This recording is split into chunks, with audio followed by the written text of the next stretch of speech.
Hi. Hello. Hi, everybody. Hello. Hello, hello. Welcome to Friday night. We are the star. Hi, Pink Dahlia, BR the Star, Jeanette. Hey guys. Let everybody get their notifications and fun stuff. Crafton and Kim, thank you for coming.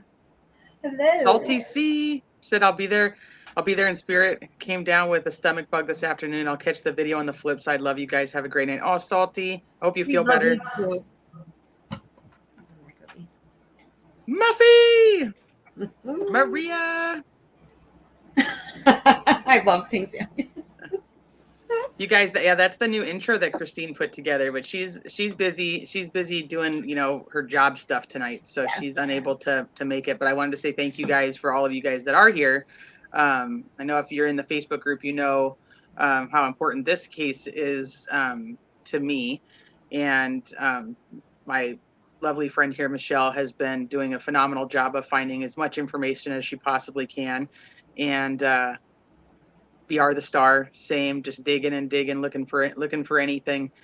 This is a newer case. If you're not familiar, you're going to become very familiar, and I'm hoping that we are able to get the information out there that, and other people will hopefully pick up on it and do something with it. Obviously this is a newer channel. I mean, it's not new, but it is a newer channel. It's not something that I've, poured every ounce of me into, but I'm hoping that the ones that do follow true crime and that are have a bigger platform than I do can help spread this story and are welcome to use anything that we have to offer in helping, because Erica is my husband's cousin, and she was killed on Monday on the 30th by her husband. So obviously there's not a lot of information quite yet. This is very, very recent, very, very new. But we will share all the information we have, and if there's any updates and changes that happen, we will let you guys know. Hi, Miss Kay. Hi, Molson. Hey, Molson man.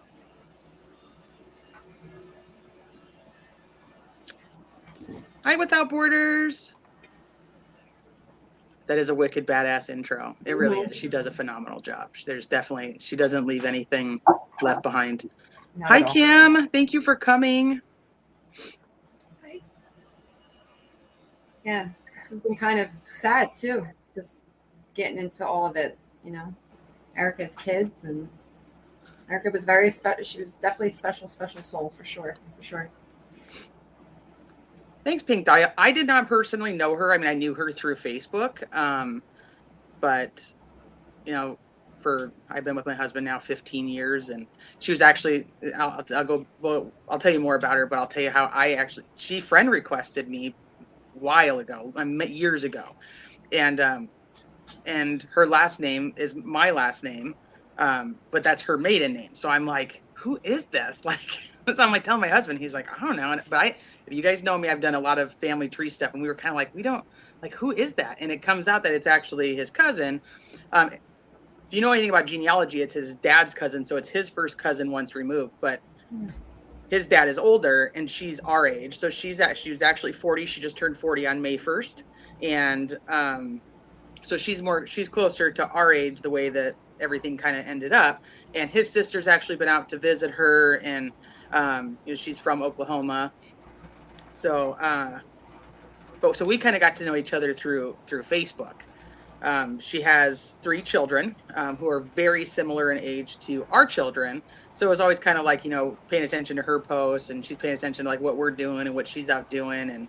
And so this is, obviously it's close to me, but it's not close to me. I want to make sure that's very clear. Like, I had not met her, but it's close to my in-laws, who obviously did know her. And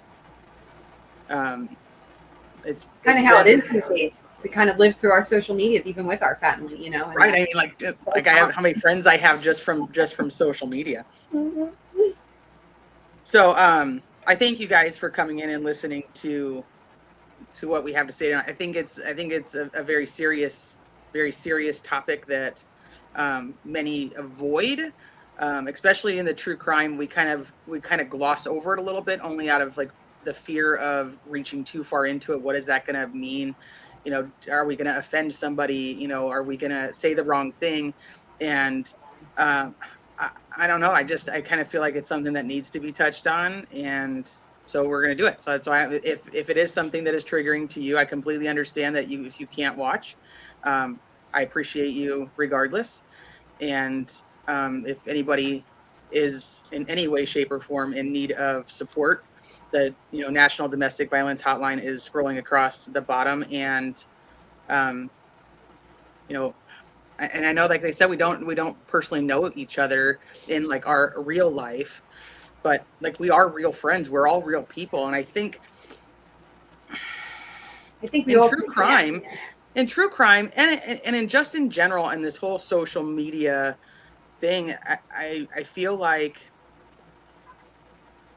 people think that we're like one dimensional, like you see us on screen in like a one dimensional capacity, but like we're human beings. We're very layered. We all have feelings. We've all been through things in our life. We've all had experiences. We've all had different experiences.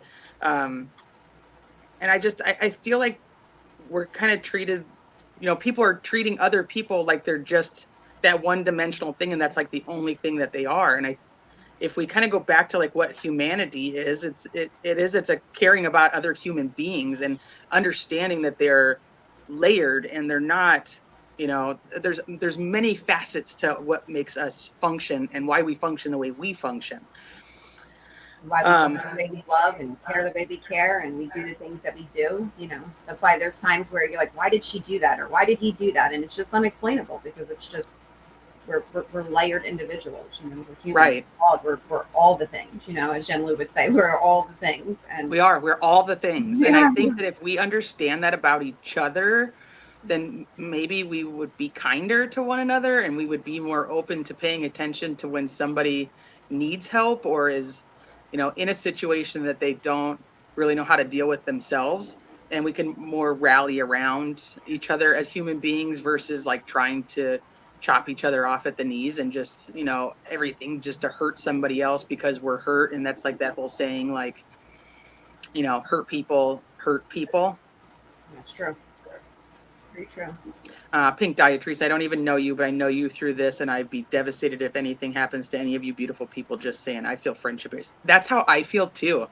I know, like, my husband's like, you don't know these people, and I'm like, I get that, but like you do get like and it's almost actually an interesting friendship versus like how you're friends with somebody like that you see every day, because you can see their mannerisms and you see all their actions, and on here you don't see that, so you have to actually pay attention, so you start to understand the way that people speak, or in just in the way they type, you can tell like something's off. You're not feeling right today. Yeah.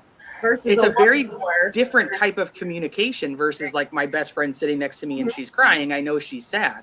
I have to be able to pick up on that in like a conversation, via text message. And these friendships at times are even harder because, these are the ones we do have to work at.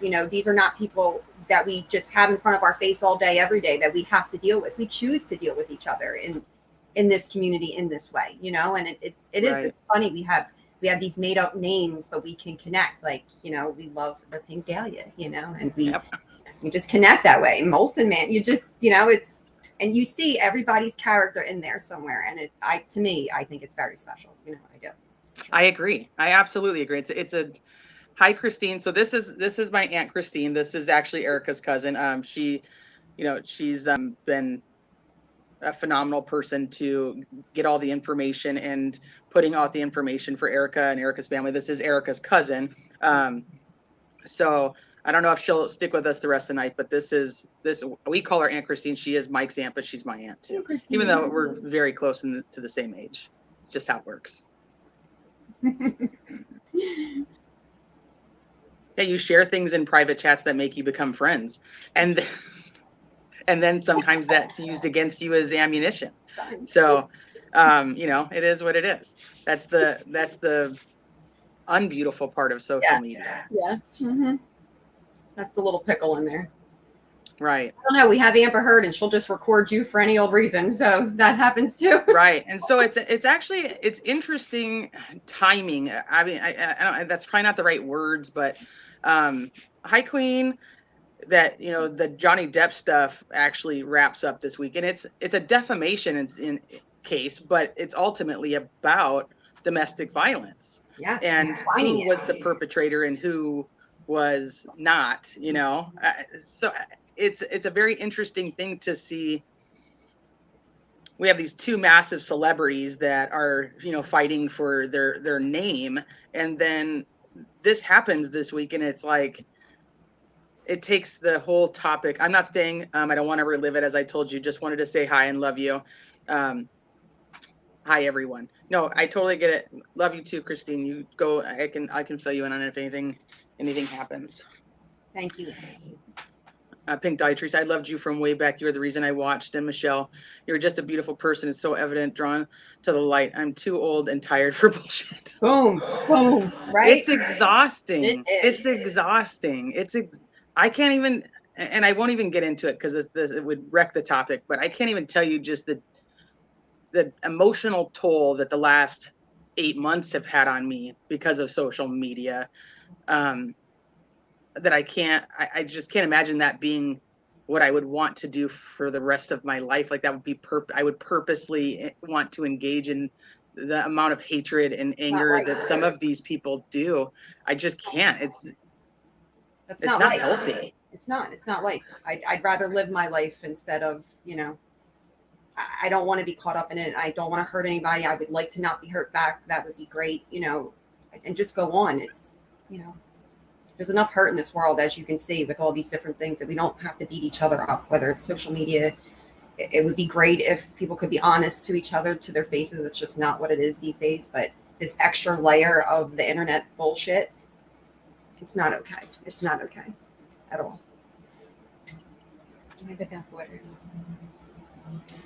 All right, so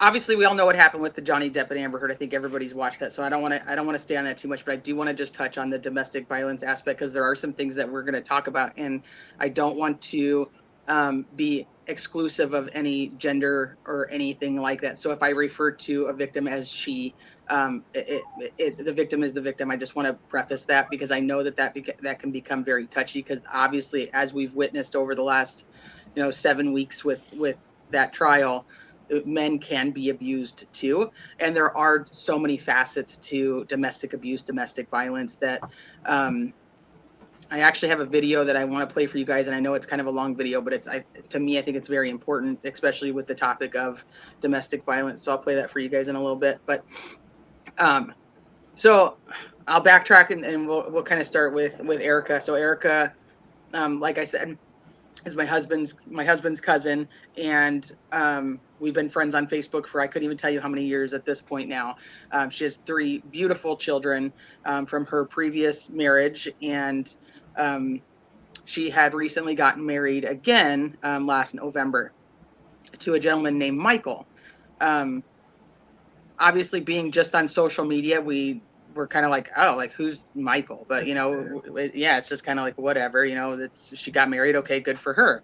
And we didn't really know, like, there wasn't like anything kind of leading up to it, like, you didn't, like, you see people's posts and stuff, there was nothing like leading up to, like, oh, this is my new man, like, this is So there was kind of just like, okay, well, I guess she's been dating this guy and she got married. And like I said, my sister-in-law had been out to visit her recently, and there wasn't really any mention of, not recently, probably a year ago, and there wasn't any like conversation of like she was planning on getting married, so there was like no long engagement or anything like that.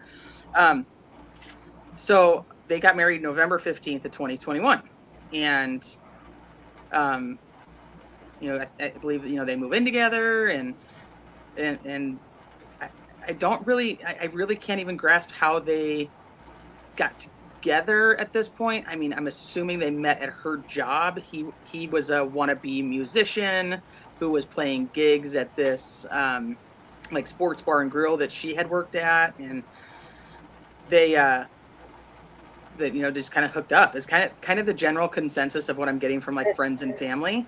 So they quickly got married because from looking at it, she wasn't really interactive on his Facebook, and he No. wasn't really interactive on her Facebook prior to November. So they, only 6 months ago. Well, yeah, 6 months ago. Yeah. Mhm. Mhm. So then she posted like a couple times, like on their 2-month wedding anniversary, he'd sent like a bouquet of roses to her work, and it's typical, like, okay, they're newlyweds, nobody's really thinking anything of it. And if you guys are familiar with like how the Facebook algorithm kind of rolls, if you're not overly interactive on that person's Facebook, they don't really show up on your timeline unless you're going to go like looking for them. So she's doing her life, and us as extended family away, we're not overly paying attention to what's happening on Facebook. She posts a lot. She liked going to the river and hanging out with her friends, loved doing stuff with her kids. So you see like that kind of stuff, but you don't actually, like I said, you're not seeing this feed all the time, so you're not really getting a grasp of it until you're Even the going to wedding look at itself. it. The wedding No itself. wedding. No, you didn't see. There was really no pictures. No one really, like, especially in those first few months, you dote over each other, and especially on Facebook, everybody has to know what's going on. And there isn't a lot of that. You don't see wedding pictures. You're not seeing all that, but you're seeing like happy birthdays, and you're seeing, like the anniversary. Like I said, you're not seeing like the outings, like with the kids and this new husband. You're not seeing that. But like I said, extended family far away, we're kind of like, well, whatever. We're not seeing her on Facebook anymore, or really very often. No big deal. So on Monday, was it Monday or was it Tuesday morning? I don't know. My week's been really long. Monday. Either way, we actually saw it on Facebook, ironically, and my Aunt Christine, who was in the chat earlier, actually had made a comment like, how am I just finding out like that something happened to my cousin like on like social media? Well, nobody really knew because it had just happened. So I'm like, this is kind of weird. So I'm going to look at it, of course. And this girl's been in my, we've interacted on Facebook. And so I'm going to check it out. And yeah, daily married life kind of stuff. Yeah. So, just, okay, whatever, they're doing their thing. We're out here doing our thing. We're not like besties. We don't, nothing like that. So we start, trying to figure out like what happened. And on his Facebook, there's these two posts on Monday. One at, I believe it was like 2:55 p.m. There's Central because it's Oklahoma, so 2:55 Central, just saying like prayers for my family. And then at about 5, I think it was like 5:15ish, don't quote me on the time, he puts on there, pray for my wife, she's very sick. And I'm like, well, how did nobody know she was sick? Like if she was really sick, like the family would have known. Like that's kind of how, what I mean? Like everybody would have known because they would have communicated at some point that she had been really sick. So I'm like, hold on real quick. So I know even when we were digging and searching, there was very, very limited information. It was only 2 articles. And at that point, they had thought that she did it at that point. Right. And then as the night went on and we went into Tuesday and into Wednesday, we started getting more. All right. So first we were told, so we see that she was very sick. And then we're told that she, what was the first one? That she was in a boating accident. That she had died in a boating accident. We were like, well, oh crap. Like, okay, it kind of makes sense. She liked to go to the river. It was Memorial Weekend.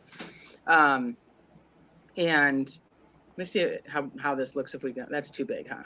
Let's go back here. Hey. We'll go like that. All right, that should be better. Okay.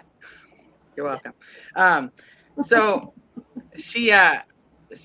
then the next thing is that they were like diving at some creek, and that she dove off and hit her head and was in the hospital because of this head injury. And we're like, okay, well, crap. So now she was 40 years old. She just turned 40 on May 1st.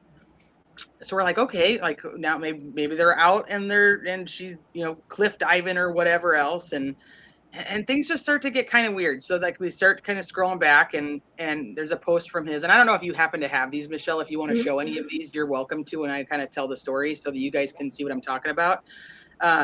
This is very much BR to the start. Yes, if you see something, say something. This is, and we'll kind of get there because this is kind of an interesting thing to me too. So she, the kids were with their dad. It was their dad's weekend. So we're like, okay, maybe they're out doing cliff diving or boating or whatever it is, and everybody's kind of whatever. So she ends up at the hospital and ends up passing away at the hospital. So the husband had called 911, and way too young, three young children, three gorgeous young children. And her dad had previously passed away, and so it was just her mom. And then she has a few brothers and some sister-in-laws. So things are just kind of weird. So then as we kind of scroll back, just taking a look at things. So there's some posts from her that I don't know if Michelle has those, but there's some posts from her on, and as you kind of scroll through her timeline, you're like, there's a lot of memes and a lot of sharing of posts that have to do with, basically like love is hard. If you love too hard, it'll push people away. A lot of stuff about narcissism that she was being shared, just a lot of memes and shared posts from other people who had been talking about narcissism. And so you're like, okay, so now you're seeing like there was these red flags, like she's posting that something's off here. And on so her last posts were Saturday. And on his, he posted this long, rambling, weird thing that literally when my husband first looked at it, he was like, oh, that's like one of those copy paste things. Like just scroll past it. Like it was like it was like literally like pages long. And so hopefully she has this one, but he's like talking about like, I'm not a perfect man.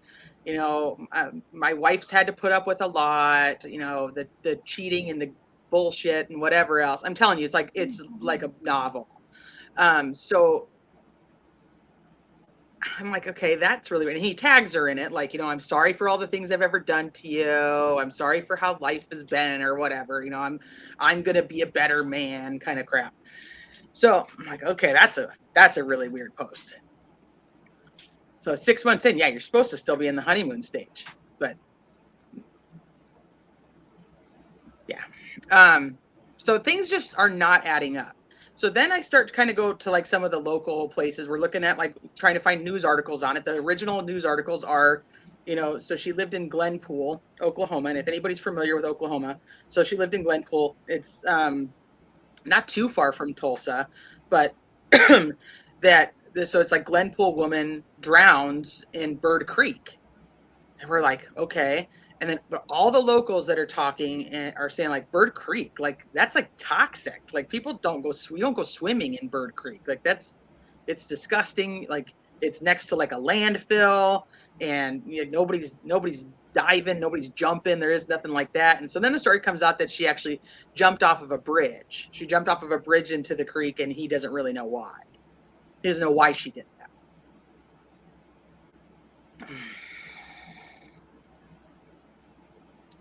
Michelle, do you need help getting it up here or no? Yeah. Can you hear me too? Yeah. So if you have it if you have a screen open with it, you can just hit share on the bottom, like a bottom of StreamYard. Okay. And then it should tell you like where to pick what you want like to share. It should open like a window that tells you pick this to share it. It's okay if you don't. I can post these two later. Oh wait, I have it. We're good. We are okay. So yeah, all the locals are saying absolutely not, never, not going to happen. She's not going to swim in this creek. People don't swim there. It's dirty. It's gross. And then it's like, okay, so are people thinking suicide? And everybody's like, absolutely not. Like, not going to happen. That's never going to go. That's never going to be. Okay, so is that the right one? Is that what you want up there? I'll wait till you have it on there. Yeah. so obviously all the locals are like absolutely never going to happen. All of her friends, and she had worked at this bar and grill for a while, and she knew a lot of the band guys, a lot of the patrons. You know, she knew a lot of people there, and they're like, no, like she was not going to do that. This guy did something. So we start to dig around, and I'm hoping that, let me see if we can get this going, because there's a lot of stuff that start to dig around on this guy.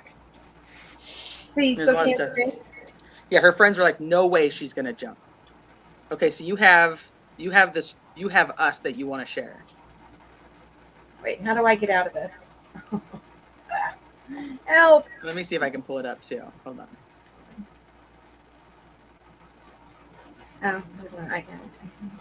1 second, guys. This is, see, Christine, wherever you are in the world. We need you, Christine. I don't have it all saved on my computer, so you have to give me just a second. Yeah, her friends are saying like, no way she jumped. No way. Ain't gonna happen. Oh. Let me pull this up real quick.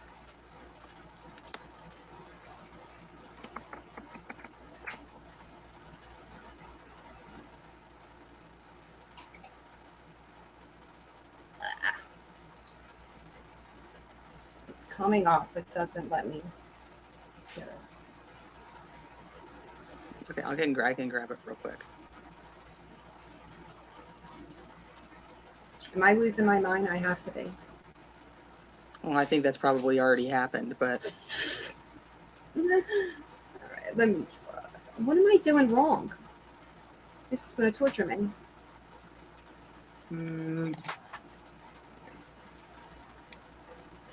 That's okay. Give me a second. I'll grab it.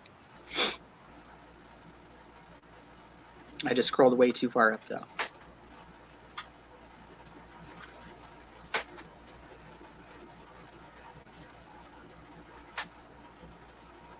I swear, I pull it up and. Okay, hold on. Let me share this first and see if I can get it going.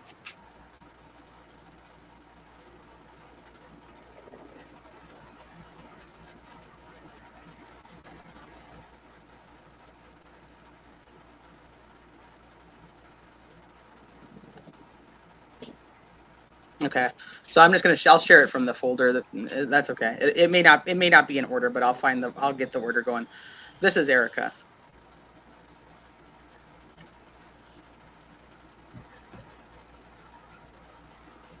It's beautiful. It was the most stagnant, hidden place, and then when you look around there's an absolutely beautiful park, etc. Anyway, we'll focus on Erica. Oh no, I still want to hear those stories. Hi, Lana. I still want to hear those stories, Pink Dahlia. I've been trying to catch up on Allie's streams, but life has been kind of hectic. She's just so pretty too, and she has 3 gorgeous children. So let me see if I can find, now that I have it up, let me see if I can pull up the. Oh, she's up there. Little Amber Heard drop in there for you. Am I going the wrong way? Is that what I'm doing? Yes. I am. Yes. Very good. Okay, so here's the post. Let me see how do I make it bigger? How do I make it bigger? Let me zoom in on it. Can you guys even see that?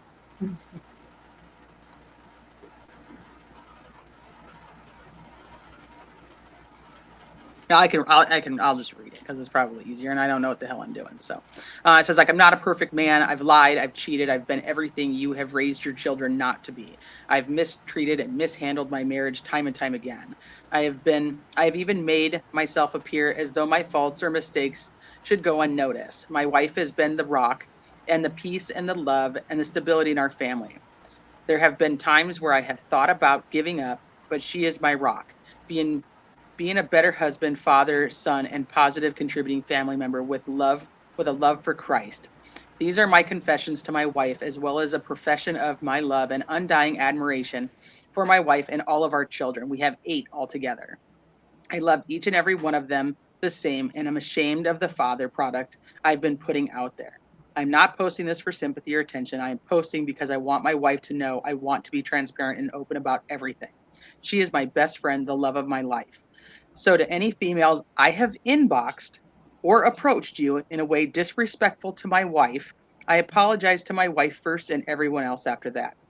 Erica and I are asking everyone for your prayers and support. We want our marriage, and we need all of our friends and family to help us live happily ever after in love and in family through Christ, through Christ Jesus. No woman on this earth compares to you, Erica, and I'm so proud of your strength and courage to open the eyes of dumbass me being the dumbass. Please share this to help us maintain the integrity of our marriage. I love my wife and I love everyone in the universe. Well, and how many days was that? 3 days prior? So this was on Saturday. Setting the stage much? No, it was totally written. So at first I kind of skimmed over it because my husband was like, oh, that's like one of those copy paste things, like just go by. And so I kind of skipped over it. And then when I went back and I was looking, I was like, this is not a copy paste. Like this is him. This is what he's saying. Like this is crazy. Yep. So we start. Yeah, so we start digging around a little bit more, and obviously she's got some really sleuthy friends out there in Oklahoma. And if any of you guys end up watching this on the replay, great job on the sleuthing for Erica, because they start finding out all kinds of stuff about this dude. Now, unfortunately, we didn't know all this stuff before she married him because they got married within 2 weeks, approximately. Sorry, 1 second.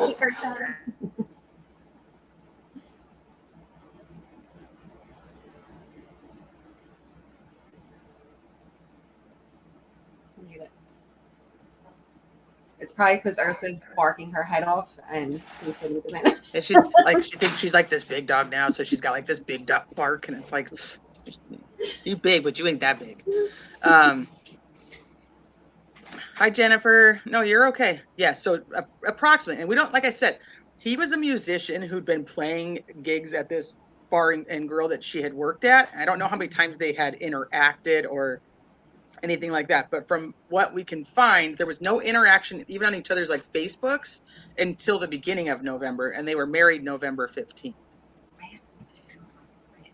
I don't know that yet, Jeanette, and I have thought that. I have wondered. That's what clearly premeditated. Mm-hmm. I just bought a Portland jersey. So no, don't be like proud. Like, oh, yeah, all right then. So she so we start digging, and like I said, the people are out there digging, so they're making it very easy to find other stuff too. But no, I gotta find this picture real quick. So you're gonna have to give me a second so I can pull that picture up, because this is like the first thing that ends up popping up. And we're like, what the heck? So check this out. Crafton's probably messaged me like, let me just tell you how to do this right, because you're doing it completely wrong. Help, please help. I'm surprised he actually wasn't, but I figured that there might be like, okay, Theresa, your novice self, let me throw you a bone. So check this out. This is Stephanie Judd Miller, who went missing in 2016, October 2016. She was reported missing from Oklahoma. Her family believes that she was abducted by Michael Jimenez, who is pictured, and they are possibly traveling in this car, and they're asking for help. I will if you want, but I think you're doing good. Okay, thank you. This is like not my forte. So now we're like, wait a minute. And so everybody's like, well, where is this chick? So we're like, did this chick, hi, Misty. So it's the Stephanie person that went missing with this same dude in 2016. Like, how does nobody know? They get into it very fast. Her friends didn't see this relationship coming either. Stephanie, even when reported missing, they had to make contact with her, and she had gotten mad at a few of her friends. But here, she was sending little smoke signals in her comments through her Facebook, just mentioning how she needs good spirits in her life right now. And he has a pattern, and kind of right before I believe Stephanie went home, he did the same thing. He wrote a crazy Facebook post that just didn't, kind of like this I don't one. know if I have that. I don't have the one with Stephanie. I don't think I have that. But I did see it. You know what? I might have it in here. So, yeah, so we're like, wait a minute. And so now everybody's like, where the heck is Stephanie? Has Stephanie ever been found? Did she come home? Like, this chick's missing, and there's like no updated like flyer that says like she's okay or she's safe or anything like that. So we're like, okay, and if you look at her Facebook, it literally posts, and that's obviously, I'm not friends with the woman, so it could have other posts that her friends would see, but publicly it just posts that she's in a relationship with Michael, and that's the last post on the Facebook from 2016. So everybody's like, holy crap, she never ever posts again. She goes missing and now she's never posts again. He, I believe, after a few months, had put up a post saying that they had went to Chicago. Right, so I'm gonna find that one real quick so you guys can see this guy's style.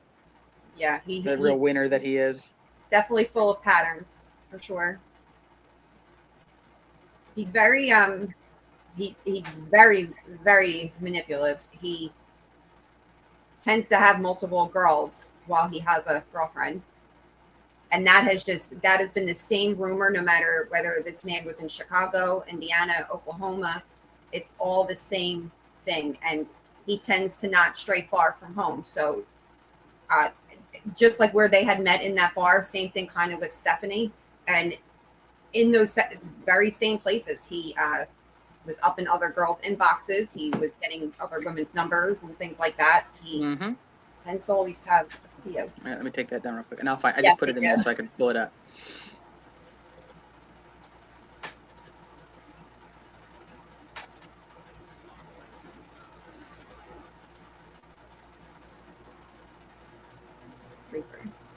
Okay, and once again, I don't know how to make it bigger, so they look alike. That's also another very interesting part, is they actually look very similar.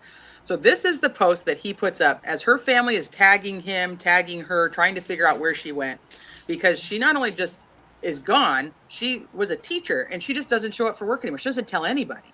She's just gone. And has a child. And just leaves. So on here, he writes, "Good morning, Facebook family and friends. Stephanie and I are very thankful for the concerned family members and friends that may not been knowledgeable of our relocating to Chicago. It's been a sensitive but ultimately a very private and personal situation. Being grown, you would think protecting your private life would be a bit more respected and understood. Anyone that is close to our relationship understands that we are madly in love with each other and are super excited about the next chapter in our relationship as a couple living in Chicago. We pray that we have unconditional love and blessings from our friends and family. Oklahoma has been a great place for the both of us and will always own a significant place in our hearts. It was time for a change for the both of us. We thank everyone again for the words of concern and endearment. Stay tuned for our up and coming photos of our newfound success." So hi, good girl. I'm glad you finally found us. This is where we live now. So he's writing this. Her mom, her dad, her aunts, her cousins are posting all over social media trying to figure out where she is, because she told nobody, and I mean nobody, that she was leaving. You would think he would call for her or something just to let her mom know that she's okay, because he loves her so much, and he's so family oriented, and Yeah, he's so family oriented. Yeah. So family oriented. They're madly in love, so they just take off to Chicago and tell nobody, and she doesn't even tell her job she's leaving. So well, as we dig in, we find that she actually is located. She goes to a police department in Chicago, tells the police officers that she is there of her own free will, and that she, they moved, and that's just how it is. Her family, very surprised, doesn't really know what to do. They kind of call off the hounds, as you would say, and say, "Oh, okay, well, that's really weird. That's not like her." but okay, she's gone, I guess, or, you know, and then some of the, you can see like in social media, some of the families like, no, she's not gone on her own free will. I don't care what she's saying to the police until I hear her voice. Like, I don't believe it. You know, the cops can say whatever they want in Chicago, but I need to hear from her. And so like there's like some squabbles in the family about this woman being gone. Well, ultimately, a few months later, she does get out of this relationship. She does go to live with her mother. And there are not charges that are specific to this that I can find as of right now. I do know that she is alive. She is well. She's changed her name on social media. And the family has reported to other people on social media. So I want to make that very clear. This is not reported to me. This is on social media. So take it for what you want, that he held her captive, and beat and sexually assaulted her for months on end. That is hearsay because I do not have any record or proof of that. All I do know is that she is alive and well, and thank God that she was able to get back to her family. There's a woman on social media. She claims to be Stephanie's aunt, but also knows a lot of Erica's friends and family too. They're all from the same area. They're all within minutes of each other, and they all lived there their whole lives. They went to high school there. The aunt, I believe, was one of the first people to post because she had known from the hospital. She was kind of reporting and bringing up her friend's situation without naming, I guess, her friend, and correlating it back to Erica in that situation. And when I went back to my notes, it was that same name. I went, oh, wow, they've been following this guy. And she says back in 2016, she said, we have alerted 3 people about this man, and it has done nothing but elevate his anger and his, I think Stephanie just wanted to kind of, once she got away, she got away. She didn't bring no more. I mean, to the point where she never even went back to her Facebook account. She started an entire new chapter and had whatever she needed to do to put that part behind her. And more power to her, honestly. I mean, that's truth and transparency. I don't know the details. She has not come forward publicly yet to speak. I hope she does, but I understand if she does not. I was told that her and her family have reached out to the investigators in Erica's case and let them know that that they would be willing to, testify or whatever was needed to get justice. So obviously this was the big one that pops up all over social media because it's obviously she was missing and people are looking for her. But as we dig further, there was domestic violence charges against him for many, many years, dating back to at least 2010. And prior to that, there was larceny charges, and then some odds and ends speeding tickets and stuff. But he actually was arrested in 2010 for domestic violence, got a 1-year suspended sentence. He was arrested again in 2012, and I believe this is the one that was domestic violence in front of a minor. Yep. So he was arrested again for that one, another 1-year suspended sentence. He was arrested in 2017 for felony domestic violence, which he served 3 years. I even believe a portion of that was suspended as well. That's his Judge Drummond, I believe, was the one. It was four cases almost back to back, all 3 simple assault, and then the 4th or the 3rd was felony, all suspended. His charges are ridiculous. Well, his first DV charges are misdemeanors. Yes, that's it. I think that's a pretty big issue that domestic violence would be considered a misdemeanor. Yeah, that's the biggest problem right there. You hit a friend, you go to jail. You hit your wife or your husband, different story. Yeah, you get a 1-year suspended sentence. Mm-hmm. That's it. Don't tell my husband. And just keep doing it and doing it and doing it and doing it. It just. This guy has habits, Pink Dahlia. He absolutely does. And Jennifer, I'm sick of these DV charges, and they just keep doing it. They just keep doing it. And so now you have this situation where she doesn't know this guy very well. He's obviously charming her into, some type of seductive life that they're going to live together with all this, fancy love. And, he's got these big dreams, and he's going to be this big musician, and he's telling, his friends that he's got record deals coming from Nashville. And this is why we dox. Totally kidding, but not really. I will dox every woman or man that comes into my son's life, period. This world is sick. Well, I agree. I agree that this is where those lines come in of so this man is not convicted currently, but he has been convicted in the past. So am I doxing? You know what I mean? Like there's a line there that it's like, okay, I'm not going to just go dox all my friends, just for shits and giggles. Obviously there's predatory behavior that's happening, and it happens on social media every day. And then people are shut down because they're gaslighted into thinking that they're doxing somebody, but that person is actually committing crimes. Yeah, they deserve to be doxed. I'll say it. Yeah, so this doxing crap, is absolutely ridiculous. And so where's that line? And I don't know. And who creates that line? I don't know. That's a whole nother, that'll keep us here for hours. So the only way we can help each other in this world, we have to share that information. If we know things and especially something like that, I'm sure Erica would have wanted to know his past if it was put in front of her, right. And that's just Hi, Parker. Let me see. Okay, so I want to see what else we have. So, okay, let me go back. Let me take this off real quick, and I'll go back to the messages with the friend. It's right here.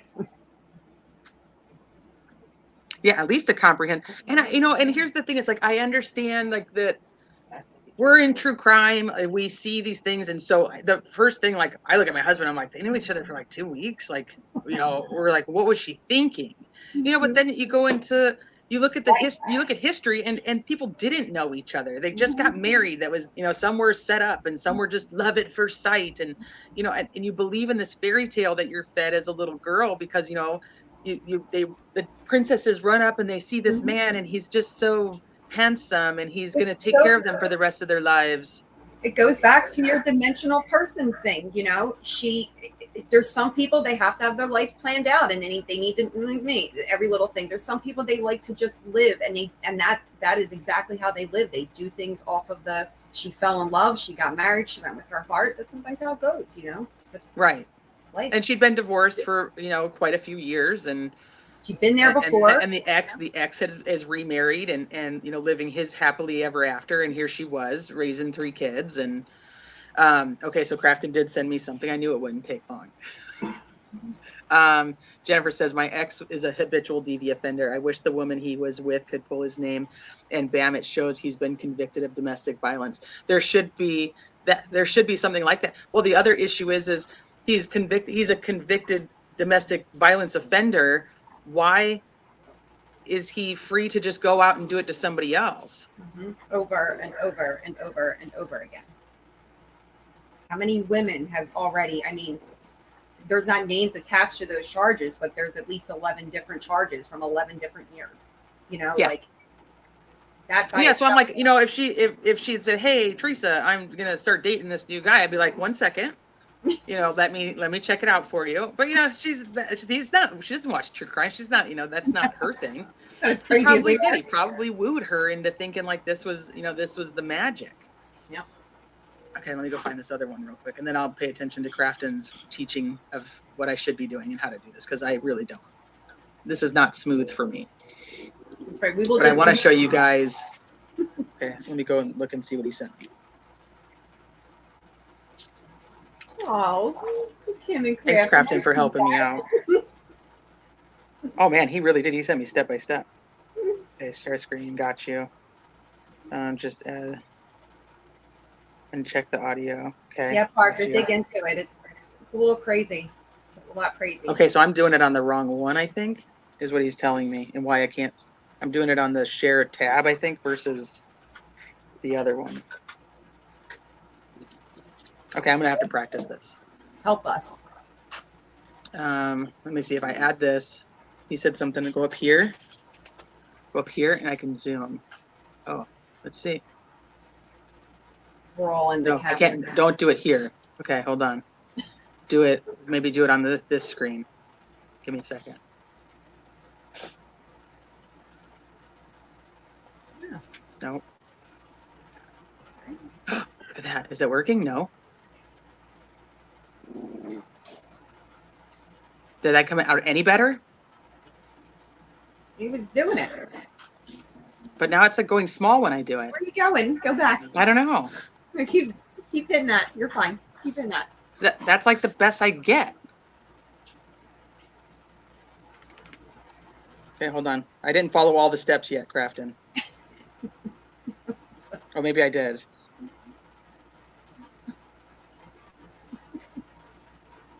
He's probably like, this girl needs help. I should probably just call her. Just walk us through it, please. One of us will get it. Christine's laughing somewhere. She's somewhere. Yes, she is. Yeah, she is. See, now you can't. I can't even read that. So it's like. I can't read that. Hold on. There's got to be. I got to be doing something wrong. He said go up here and do it this way, but that just like every time I hit it, it just goes in and then out, and then in and then out. How about the little double arrow?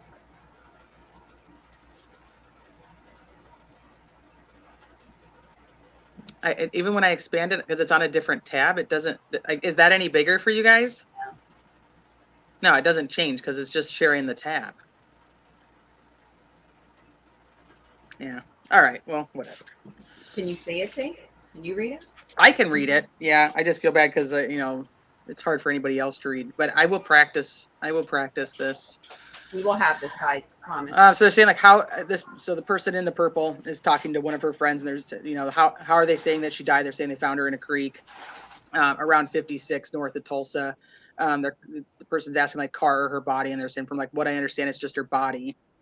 And the person's asking like the husband. She says yes. They're like fuck. So I'm not gonna read all of it to you, but the gist here goes into I've known her from the bar and grill, and this one's like from what I hear, there's no car involved, but no one knows the real truth. It's under investigation. Nothing has been posted on the news. Only Erica and Michael know the truth, and now she can no longer tell her story. And she said he killed her. I know he killed her. Like. People were seeing the signs. And as we go a little further, you're going to see some of those as well. So he, now zoom. Crap, it didn't work. But now I can tell you what did work is somehow I zoomed on this tab and your guys' words are huge. Like they're really big over here because I did something and I zoomed over here and now like the chat is like twice the size it used to be. It looked like you got a little excited for a second and then was like, oh man. Yeah, it is what it is. I can read that too. I do my best this is. So, and I won't pull that. I'll just pull it up on my phone because that's easier.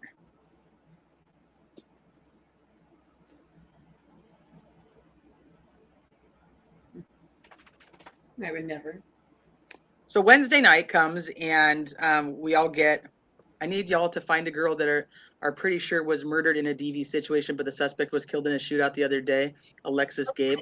The girl is that the one that was like, that just like the shootout just happened like 2 days ago and he was like the escaped convict guy? Is that one, Parker? I didn't really follow it, so I don't know if that's the story or not. I'll look into it. Yeah, for sure. Jenna says, my daughter was 22 and going to Gulf Shores with a group of people, and I got each of their phone numbers and took their picture. That's true crime mom right there. My mod is best friends with her family. Okay, I'll look into it with you if you want. Yeah. Okay, so Wednesday night comes and we all get notified that he has been arrested. He's been arrested for first-degree murder. And has court the following day, so he had court yesterday. Yep.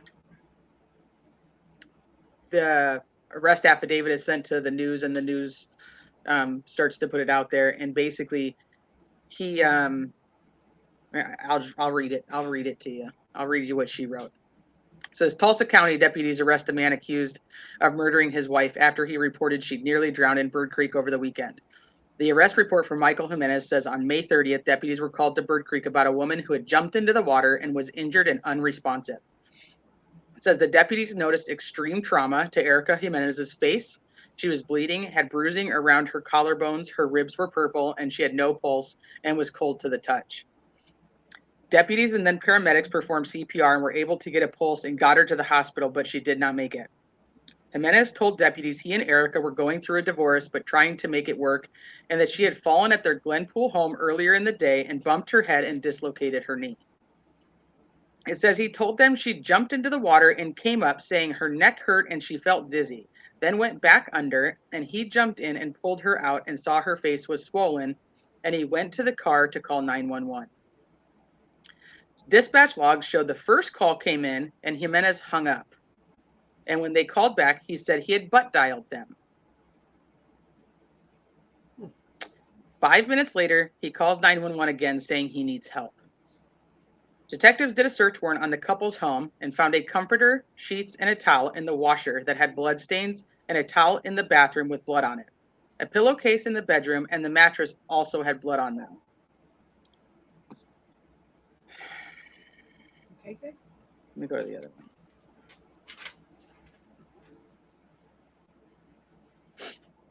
The medical examiner said that Erica died from multiple force trauma to the head, neck, and torso and had lacerations to her liver and her spleen, multiple rib fractures, and a hemorrhage to her head. The ME said the injuries were not consistent with drowning or a diving accident, but were consistent with assault. And then it states his prior record of the 2010 misdemeanor, the 2012 misdemeanor, and the 2017 felony counts of domestic abuse.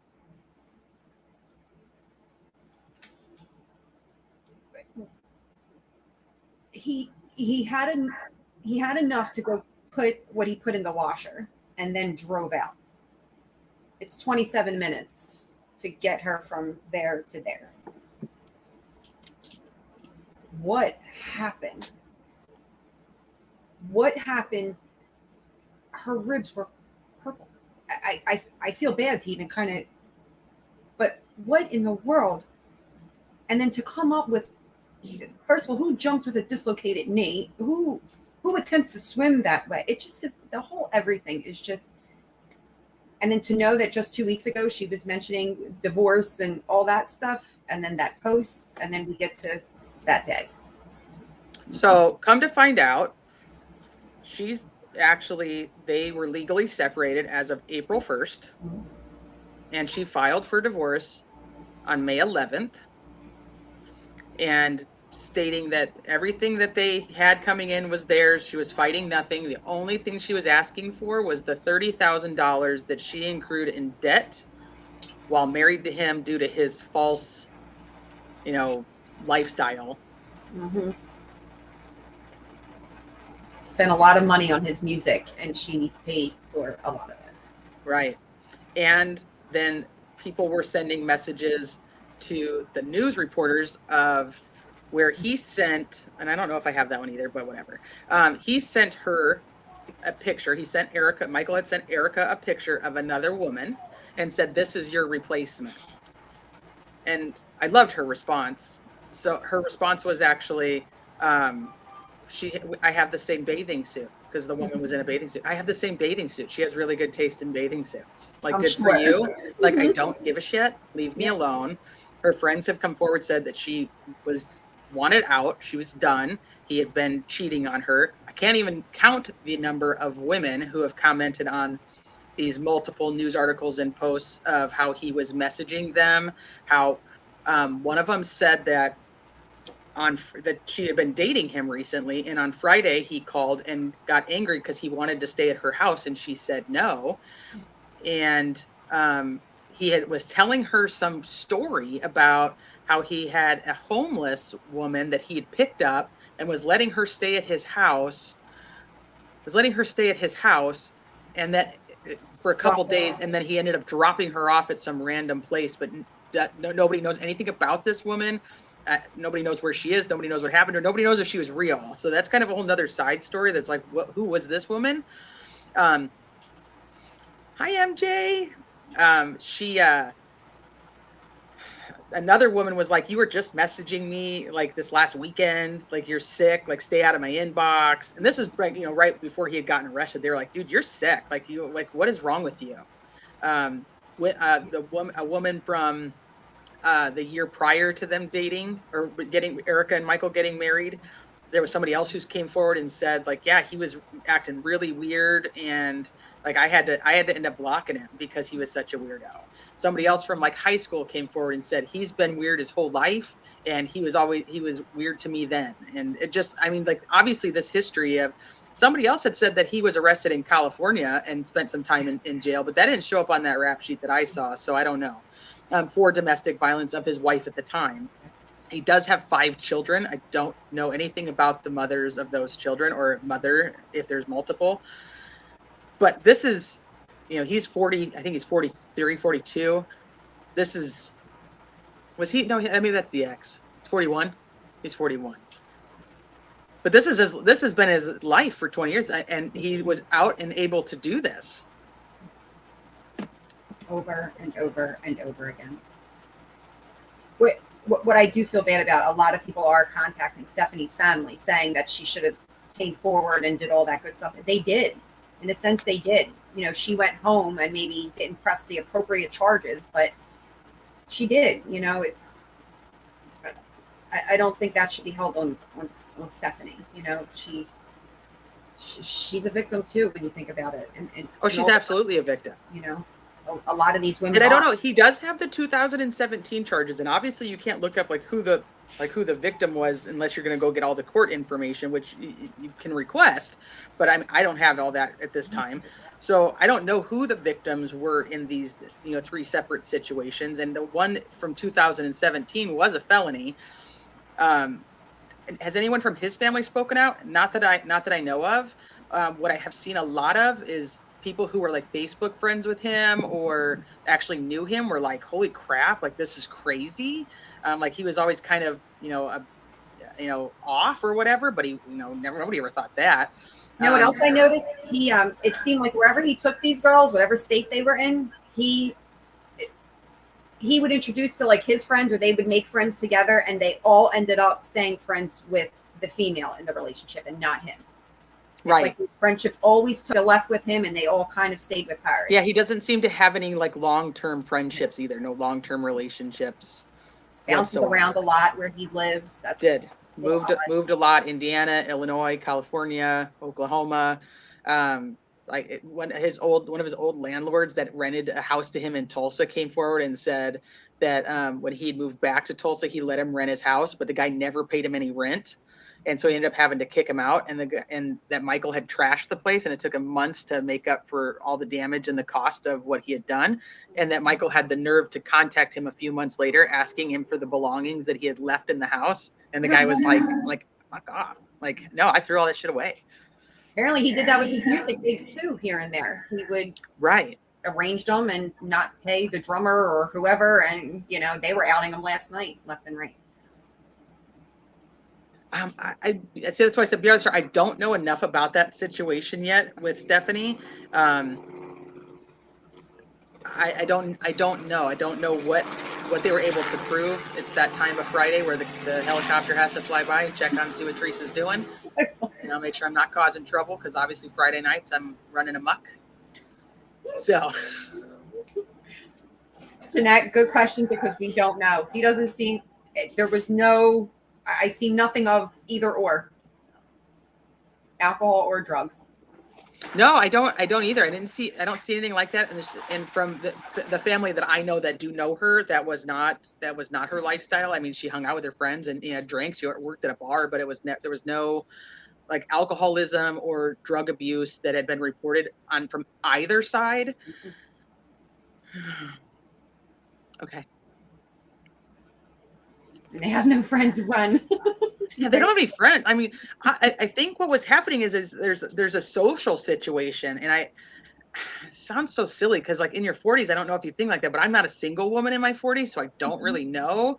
But like like when I was in my 20s, like the head guy in the band like wanted to hang out and talk, I was like, ooh, hey, like he's got pull because he's like I'm in a band, you know what I mean? Like that, you're thinking like So I don't know if it was like an attention thing. I don't know if he was like just super charismatic and just like kind of swept her off her feet, you know, a little narcissistic style.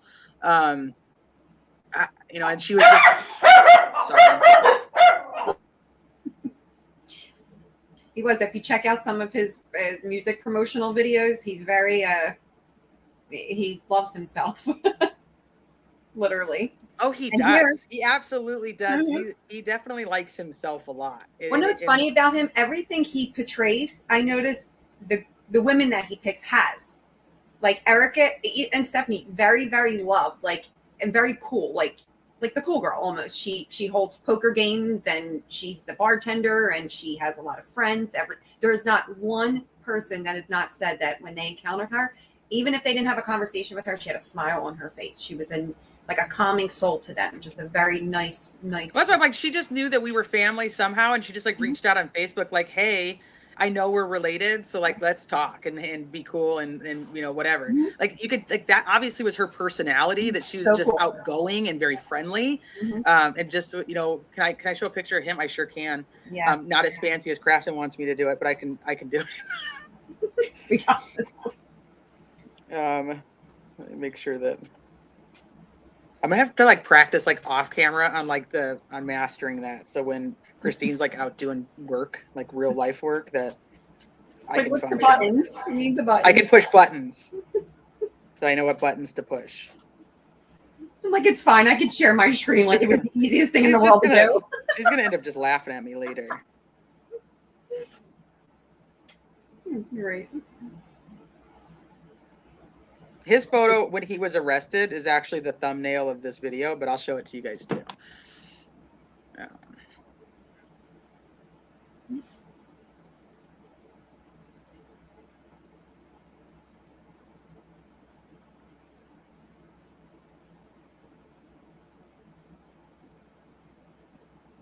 It's always back, that helicopter. Oh, see, now it's really funny because like this other screen is like really zoomed out really far and everything's like super tiny. I did some weird zoomy stuff with the cameras and it's just zoomed all over, kind of crazy talk. Okay, that's not the one I want. This is the one I want.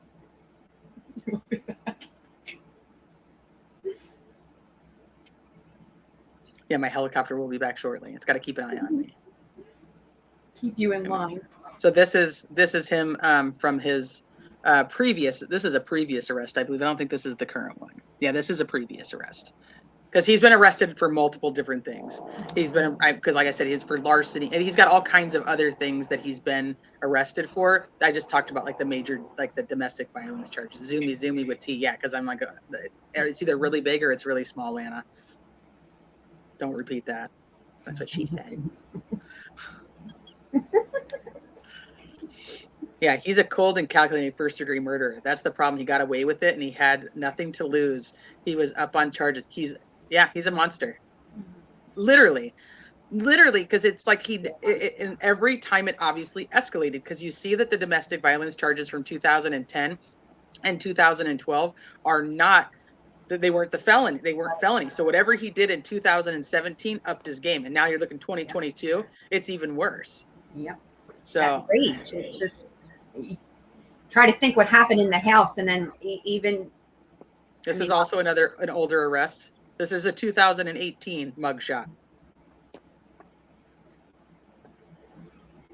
And the other weird thing is his name. He goes by two different last names, and he does it for periods of time. It's almost like that's how people didn't really tie things together, because he was Michael Otero. But I mean, his full name is Otero Jimenez, but then he drops the Otero and just goes with Jimenez. Sometimes he was Otero Jimenez, but even his arrest records, his name is different. Yep. And one last, it's the same dude. It's his info. It's his rap sheet. It's the same guy. It's totally him. And if you go by the one name, it could, without seeing him, it would almost take you down one lane. If you see him under the Jimenez name, you might go down another lane to find him, you know? Right. So I'm like, is that like how he, like, people were not like overly paying attention? You see evil all in that. This is when he was arrested on Wednesday afternoon. Is that a scratch on his nose? I don't know. Yeah. She had to have fought back. Something, I mean, in the way he assaulted her so bad, I have to believe that she fought back at some point for him to keep going the way he did. Yeah. Yeah. If you filed for divorce and your soon-to-be ex wants to go for a drive or a swim, run. Well, the other problem is this happened in her home. Yeah. In bed. So when did it happen? This is the details I don't know yet. When did he get there? What's the weird post on the 28th? Did this happen all weekend? When did he take her to this creek? Because the call to 911 when they respond is at 2:08 p.m. And then his first post of, pray for my family is at like 2:55 p.m. And then the next one is, at 5 something where he's like, my wife is really sick, please pray. Like, and he says, my wife is really sick. Like, not my wife got hurt, very weird. And then obviously he's not arrested until Wednesday. There is never another post on his page about what happened to his wife. And they definitely interviewed there. I believe there was 2 or 3 women that went to the creek together that day. And they must have saw him. Law enforcement questioned about the 911 call. They clearly were questioning, did he actually run back and make that phone call like he said he did for help and all that? So they interviewed those women, and I think that kind of helped them get to him on Wednesday. Something laid in there from Without Borders. I do. I think there's going to be more. I think there's going to be more people who have crossed paths with this man, or more exes, or there's no way, like, even the people he's like just recently dated in the last, in the year before Erica, into the ones that he was dating while he was still married to Erica, they're all saying like very weird things. I cannot imagine that there's not somebody else. And if there's not somebody that was a victim of domestic violence with him or worse. Yeah. I think that, and somebody, I don't know who said it earlier, but maybe, like somebody like Stephanie or somebody that hasn't ever come forward will feel more safe to come forward knowing he is in prison. The unfortunate part about that is it cost Erica her life for all of that to come out. When was she being abused the entire time? I don't know. Now they're going to run around and now they've got the zoomies. So, I don't know. Was she abused the entire relationship? I have no idea. When did it start? Was the 2 months the honeymoon phase? We'll never know. I think if the abuse, I personally think it was at a lower level, and not that this just happened, but this argument, this whatever, is what spun everything. I think she would have made her way out a lot sooner if, I'm not saying he didn't put his hands on her the entire time, but maybe just kind of started type of thing. And I don't know, like, was she leaving because of the cheating? Was she leaving because of the lies? And now she's in all this debt. He also worked at a car dealership. And one of her friends had told, my Aunt Christine had said that he had like pushed her into buying this Mercedes so that he could make his, quota. So now she had a Mercedes that she didn't even technically want because he needed, that was kind of how he talked her into it. It's so hard for me because I just am such a stubborn ass person that I can't, it's hard for me to imagine and put myself in the position of just saying yes, because so it's hard for me because I'm like, no, like, I don't know. It's just such a different situation. So like trying to understand, why would somebody just say yes to getting married in 2 weeks? Like, for me, I'm like, I want backgrounds. I want, like, where's your mom? Where's your ex-wife? I want to meet the mother of your children. Like, there's, it's almost like if you're going to date somebody and they do have children, especially when they have children, find their ex and ask their ex what happened. Ask them their side of the story. So that way, you know what I mean? Just because it's like, and sometimes the exes are the crazy ones. So don't always do that. But I'm just saying, in general, it's like, I don't know. I always tell my husband, if I ever was to leave, I would just be single. I would never, ever do this again. Like, I would never do it again. This You've been is too doing hard. this for so long, though. That's why, you got to think of Like one of my best friends, it's something she would totally do. You know, she has always lived her life like that. She found love and she embraced that to the fullest, because so many times before that, it didn't work. And she thought that this guy was the guy, you know, and it's just with Erica's situation, he ended up being the actual monster. He ended up being, you know, that guy. And so is the motive that he didn't want to pay the $30,000 is the motive that he needed to control her? And when he's sitting there saying like, Erica and I want our privacy because we're going to work on our marriage, I thought that was a very interesting thing to say on Saturday. When she's like filed for divorce, she wants nothing to do with him. And even when he's sending her pics of another woman, she's like, yeah, I don't really give a shit. Like, go on with your life. Leave me alone, you freaking weirdo. Like, you know, she was not working on that relationship. If you look at her old posts on Facebook where she's talking about narcissism and like, you know, basically be careful who you love. Mm-hmm. She wasn't going back. She was done. She'd already made the exit. And this is, I know, because we follow true crime, you hear like when the person leaves the abusive relationship is, or when they say they're going to leave, or when they do leave, is the most critical time. Yep. The most dangerous for their safety. Yep. And so, like, what did he do to get into her home? Yep.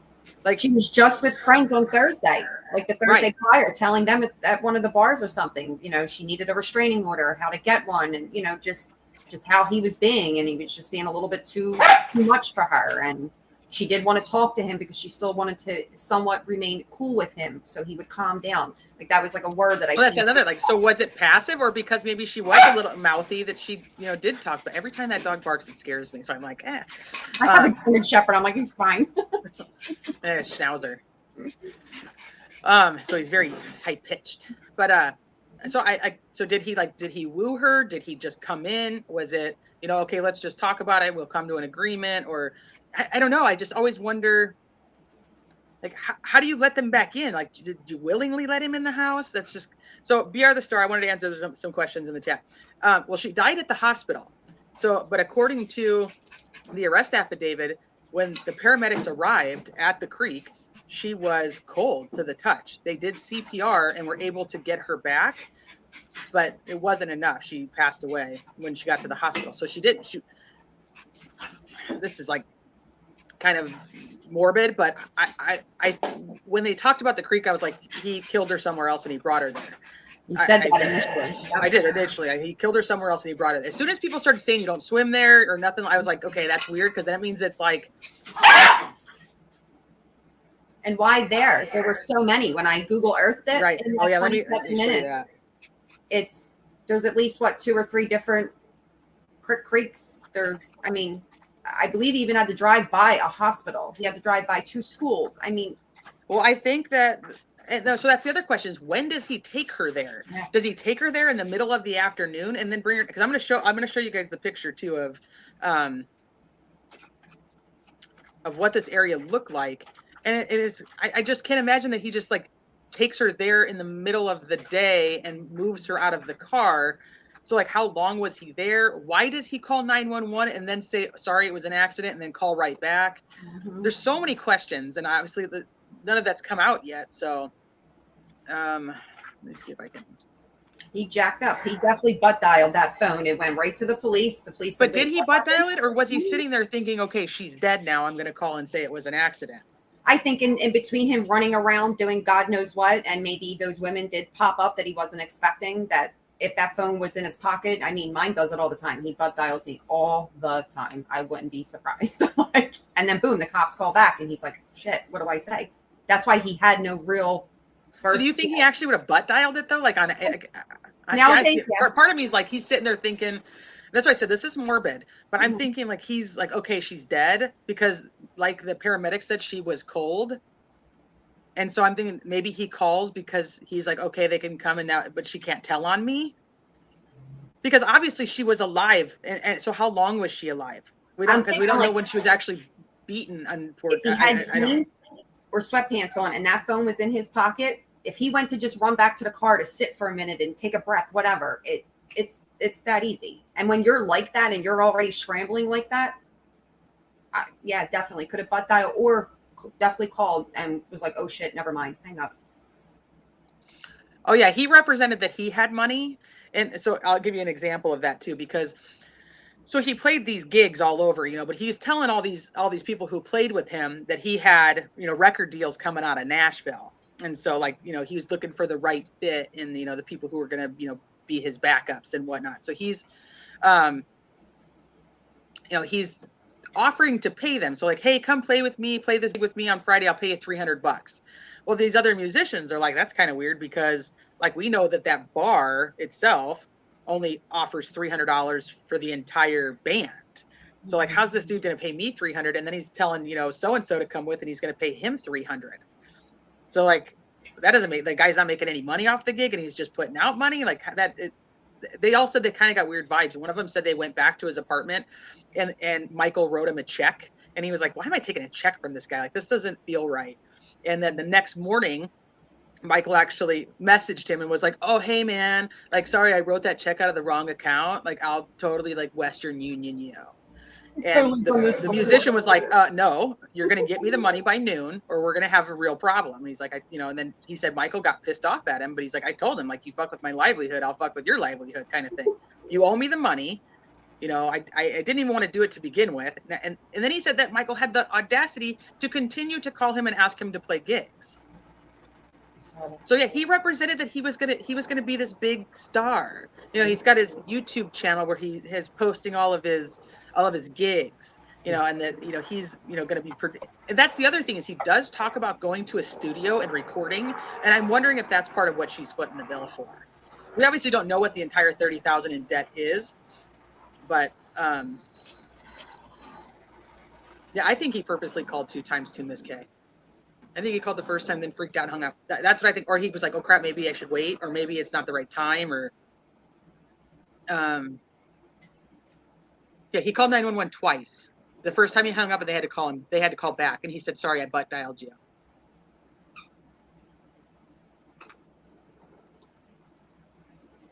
I do. I have two. Hi from Kenny. Zane and Nova both say hi. Zane, you've got stuff all over you. I have a white one and a black and silver, salt and pepper. And then I have Ursa, the crazy big dog, big puppy. Yeah, she filed for divorce on May 11th. Yep. Sorry, I'm reading back up. Very good point, BR. Very, very, yes. I didn't think about that. The 48 hours before her death, real quick. Well, we don't really know a lot. So she has 3 children from her previous marriage. The children were with their dad. It was Memorial Weekend. It was his weekend to have them. So she was hanging out with friends on Thursday is what we do know. I don't really know anything about Friday. Zane, don't bark. And then Saturday, she's posting some memes and stuff on Facebook, the whole like don't love too hard kind of things. And then he also makes the weird post on Saturday about how much he loves his wife and to give them privacy while they work out their marriage. That post to me right there is very weird and only makes me think like, did he go over there on Saturday and then like this is like a cover up because the weird message he had posted about Stephanie years prior, like leave us alone. And so is he trying to make it so like her family doesn't contact them to find out where they are? Because that was my other thought. Like, is he going to take her? Did he plan on taking her somewhere or whatever? He posted that to make sure nobody was going to try to contact her, which I find weird. And so I'm like, okay, but Monday, so nobody knows anything about Sunday, or at least I don't yet. And then I don't know about friends or anybody that had talked to her. And then Monday at 2:08 is when the paramedics were dispatched to go out to the creek, to Bird Creek, which I was going to show you guys that. So give me one second, I'll show you that. I think I caught up. Look, you guys are already answering each other's questions in here. Yeah, see a pattern of behavior. Saturday post is everything. I agree with you, and there's part of me that believes that he was already there Saturday, and he also on Friday he's asking this girl that he's dating because he's saying he needs somewhere to stay. Mm-hmm. That bothers me. She was supposed to be an alibi. She was going to be an alibi so that he was at that home instead of that home. He was trying to make all that work. Was it though? Or did he need a place to stay? Because he actually had no place to stay. The girl that he's dating says no. So he goes to his wife's house and is like, hey, I need to stay here. And she's like, hell no. And he's like, I'm staying here. And then whatever happens. And he has to kind of come up with a leave us alone. So nobody's trying to contact her while he's beat the shit out of her. Because it must have happened in bed because a good portion of the blood is from either the comforter. There's blood on the actual mattress, on her pillowcase, Right. and then the stuff all the stuff they found in the washer. Some of it must have went down in bed. That it even made me think for maybe, you know what, maybe she did let them in for a minute, and maybe they sparked a little something up, and who knows? Like, I was trying to think of every which way this could have went, and maybe when she didn't want to, maybe when her answer wasn't, hey, let's get back together, and then he lost his shit, and maybe that's what I was thinking, is maybe he was trying to tell her like he wanted to get back together, and she's like, yeah, not happening. So like, go on with your life. whatever it was, they made their way back to that bedroom some way, so he could have followed her that way. Did she run there? I don't know. He's sleeping I already. don't know. Since it's all brand new. So to kind of finish that part up with the court. So he did go to court on Thursday, and he is being held on a $5 million bond. He has his court is his next court date is Tuesday, and it's also the day that she's being laid to rest. I didn't realize that. I don't know. It is. It's actually very close to the same time. So there's a road up here that I'm like, okay, maybe he drove on this road and he's trying to say she jumped off the bridge, but this would be Bird Creek and the bridge that she jumped off of, and it's like there's nothing. And so if I showed you a bigger map, to the left of this is a landfill, and then below, what would that be, like southwest of this is like a sports park, and then directly to the west of it then would be the 75 freeway. So to me, it looks like he was on the 75 highway freeway, whatever you guys call them in Oklahoma, on the 75, and he just gets off and goes straight over and finds like the first body of water, which is this creek. Yep. And I don't know if he knew she was still alive and he was trying to put her in the water to make her lungs fill up. I don't know. This is all the kind of stuff that I've thought about, because I'm like, what was this guy thinking? Like, did he think she was dead? And then, because he could have saved her. He could have saved her. She wasn't dead. Yep. And he went by a hospital one way or another. I think he personally took 75. There's 3 different ways to get there, but the straightest run, the fastest run, and it is pretty easy. You go straight and you kind of just make a little left.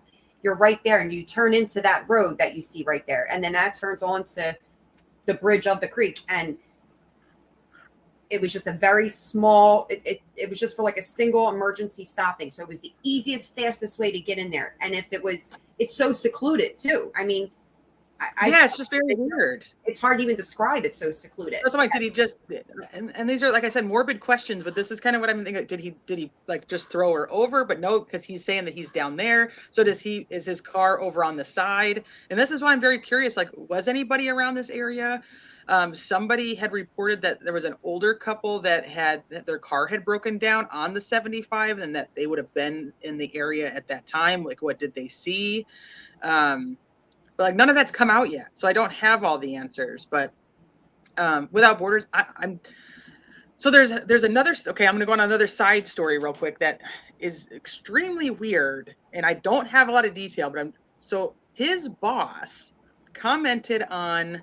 The boss from the dealership commented on one of the news article posts, saying that like she had information and needed the investigators to get a hold of her. That on Wednesday, she says she talked to the investigators and gave them the information. And then that night he was arrested. And in the article about him being arrested, it states that they received information that led to his arrest. I don't know if that ties together, because obviously they got the search warrant for the house and they found, all the blood there. So I don't know. Did the boss know something? And then like my husband and I are like, well, what would the boss know? Like, what would they have to offer? So, was he talking about it? Is there some type of, did he have a conversation with his boss? Like, you know what I mean? Like, I don't know. It's such a weird. I keep saying I don't know because I don't know. No, that's the thing. Barbara, you missed her bark, Barbara. Because if she could read that post, and I doubt he would write that, or even for the people that they know to have seen it or been, well, he tagged her in it. So I know that for sure. Let me double check. She did not comment on it. I know that for sure. Do you think maybe she just whatevered it because she's like, you know what? I don't even want to. Maybe he's back. I think he had a pattern of doing really. It's so it's a public post, so it's so full of hatred and commentary and just anger. Before it was announced that obviously before Monday, people were commenting on there like, "You'll never change. You're always going to be an asshole." Like, and this was before anything happened on Monday. And they were all just like, "Yeah, you'll never change. You're just a piece of shit." And the other person was like, "You're married? Like, get out of my inbox." I agree, Lana. Totally. I think he definitely had her. He had her already for sure. I don't think I think so too. I hate to say that, but I think so too. Like possibly the assault kind of started. I don't think that they're. Well, she doesn't show up as a mutual friend on his. So. Very true, Miss K. I don't know if he has mutual friends hidden, because I'm friends with her on Facebook, but he doesn't. I can't check his friends and I can't check her friends except for our mutual friends. But I know that she did not comment or like or anything. She did not interact with that post on Saturday. And BR, for all we know, she did. She was talking to friends about restraining orders and things like that, but I wasn't able to find anything like specifically saying if he ever, like, if she was. I didn't find anything either. Just the divorce, just her filing for divorce. Yeah. So was she hurt badly before, or did she ignore it? I don't know.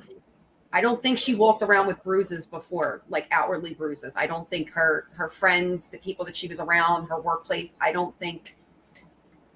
She wasn't dead yet when the parent, she, depending on how you want to clarify or classify it, she had no pulse and was cold to the touch when the paramedics showed up at the creek. And she, I level-headed. So they were able to do CPR and get her a pulse back, which was why they took her to the hospital, but then she passed away. When did you say the last post on social media was? So his were Monday. He was posting Monday about praying for my wife because she's sick. Her last post, I'll go over there. Her last posts were Saturday. Let's see the timing between her posts and his. Okay, so the Saturday post would have been at 2:28 p.m. his time, or their time. 2:28 p.m. Okay, so remember that on Saturday. No, I definitely would. For sure. And then people are just posting all kinds of stuff on. I feel like she would be the person that people talk about on. Like Dateline, when they say like when she walked into a room, she lit up the room, like that whole saying that everybody's like, don't say that. Like if you listen to what her friends are saying, like that was her at like this bar and grill that she had worked at for so many years, like it's obviously not a big town and everybody knew who she was. She's a cool person, right? She has a post at the same exact time. Get out. No. 2:28 p.m. If you love hard, just stay single. People don't appreciate that shit. You see it? Wow. And here he is posting 12:28 p.m. And he's posting something completely different. You read his post, you would think, they're possibly together. You read hers, you're like, what the hell is this? So she posted that at the same time he has that. Then, and this. Does he have her phone? But why would he be posting something about staying single? I don't know. That's weird. So her post from before that is she posted a YouTube video, Nappy Roots, Good Day. Today's theme song she posts at 5:51 a.m. on May 28th. She's up very early. Sure. Well, no, it's not the holiday yet. So, and then before that was the 27th at 3:08 p.m. You can decide how long you choose to let negative things affect you. You can halt words of self-doubt and replace them with self-love. You let go of yesterday and start fresh at any given moment. It starts and ends with you. Your mind is a compass. It directs you along a path that mimics thoughts and habits. Manifest good things because eventually those thoughts become habits and those habits become your lifestyle. Your mind, your choice. She's talking to him. That's what I'm telling you. Like, now that I'm in here, I can read some of these. Everyone is so focused on being savage, busy, and acting heartless these days. Meanwhile, I'm searching for the humans that believe in compassion, love, and human connection. Like, this is everything. Every post. Be so fucking committed to what's best for your heart that you're willing to sit through the most uncomfortable pain of growth and change, that you refuse to accept anything less than complete love and alignment. These are all like memes and stuff, but like this is every day. That's her saying she's hurting without him, but she's willing to do whatever she has to, you know, to save herself and It's her no heart. one else's job to complete you, fix you, or make you feel whole. It's yours and only yours to do. Wow.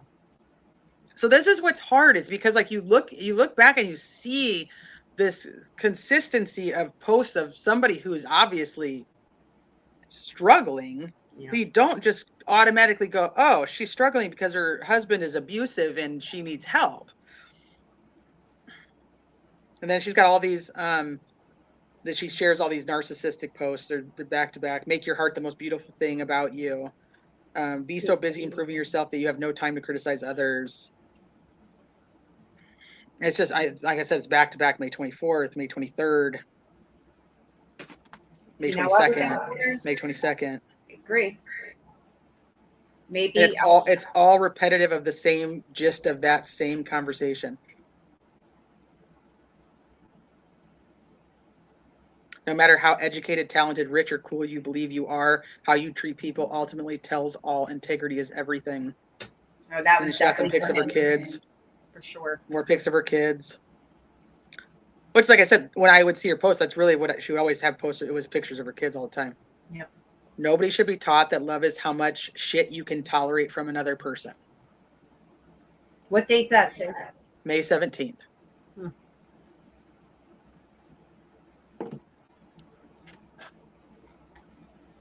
T, can you scroll back to when they were like together? Yeah. Well, so I did that the other day, and that's when I said I know that like on their 2-month anniversary, he had sent her like a dozen red roses at work. But what's weird is there's no photos of their wedding. There's no photos of them together. There's no photos of them going out and doing fun things like with the kids. There's in the kid pictures, he's not there. What now was that? Did she take those down because now everybody just kind of started looking? Were they up at some point? I don't know. Friends, I don't know. Maybe, but if you scroll even further back, she still has family pictures and stuff with her ex-husband, who's remarried and moved on with life from many years ago. Those are still up on there. So I thought about that, I was like, well, let's see if she is the type of person that. But obviously, things didn't end, as traumatically. There's just so many memes. Okay, and then her birthday was May 1st, so then there's a ton of birthday wishes. I don't remember seeing him wish her a happy birthday. I know on his, which was in March, she does wish him a happy birthday. Which is interesting because I think it's like March 24th. And Barb wants to see Ursa. Okay, I'll get her for you. On March 24th was his birthday, and then by 4/1, they're legally separated. Yeah.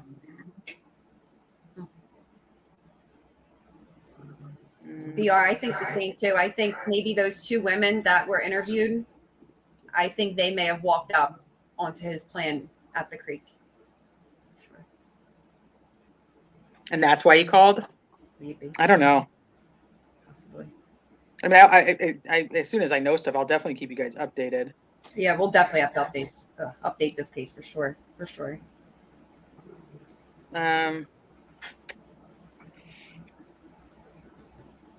And they'll also, I'll make sure I post. This might seem a bit harsh or sting a little for some people, but if you're all the time having to tell people to stop pointing the finger at you, then maybe it's time to stop and self-reflect. Maybe you feel the finger is always being pointed at you because you're part of the problem. And this is hand typed. This is her actually writing it. When was that? That one is April 23rd. And I know there's 2 posts that have been deleted, but it still shows you the little thing. Mm-hmm. And Aunt Christine was like, I remember seeing something about those posts, like when they were posted, and it was about him. It was like about him being basically like an asshole. I can't quote what it is, but my cat keeps hearing the dog and jumping up. I know. Did she catch him cheating? She absolutely did, because part of his whole spiel is that dogs. Part of his whole spiel is about how he wasn't a good man, and to stay out of his inbox if he talked to you inappropriately. But then the screenshots of conversations that she had sent to her friends from between them. He's showing her other women, like, this is your replacement. How long was he at her house? Is there any info on this, Kay? Not yet. No, Jeanette, you're good.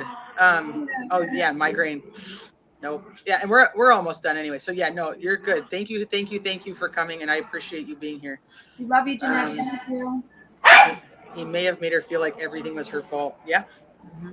Okay, so I'm trying to scroll back to. Okay, so like, here's April 14th outing with the kids. He's not there.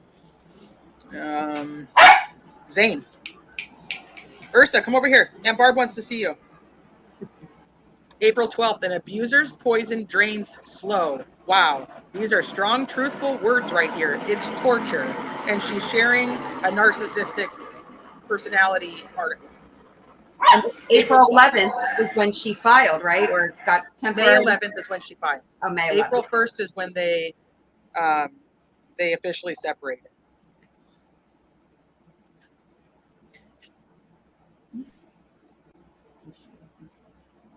If I remember right, the last thing I remember her saying about anything about him was his birthday on March 24th.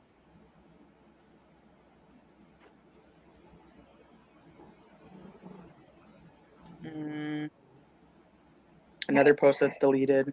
How about the New Year? They're bringing the New Year together? Not on social media. Yeah. I don't think they do. Okay, so here's. Now we're in March, okay.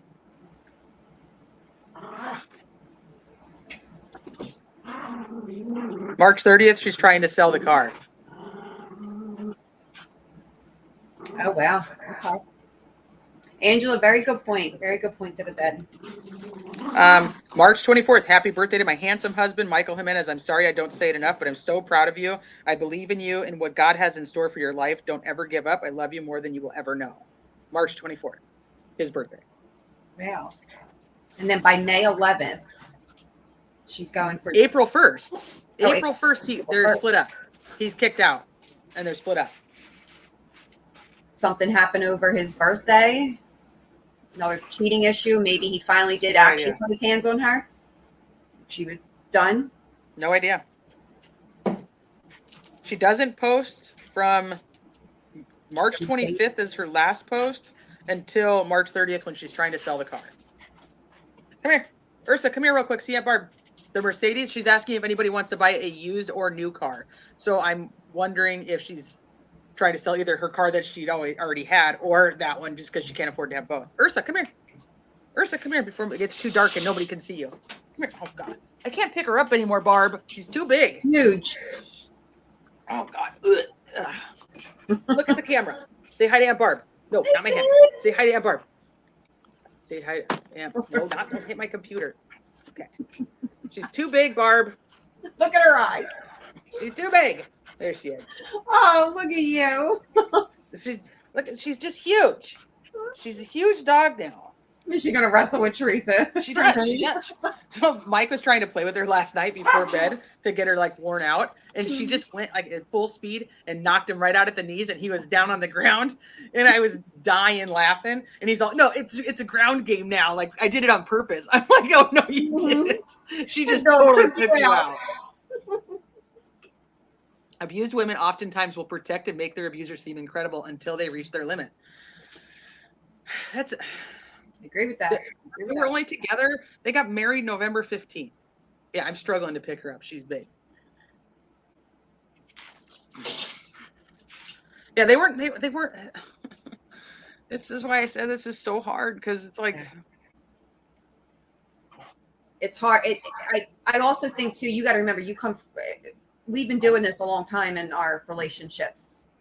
That's not always the case, and I feel like that wasn't the case for Erica. So for her, maybe she lived her life a little bit more freely and open in a sense, and maybe didn't worry about checking off all the boxes like we do.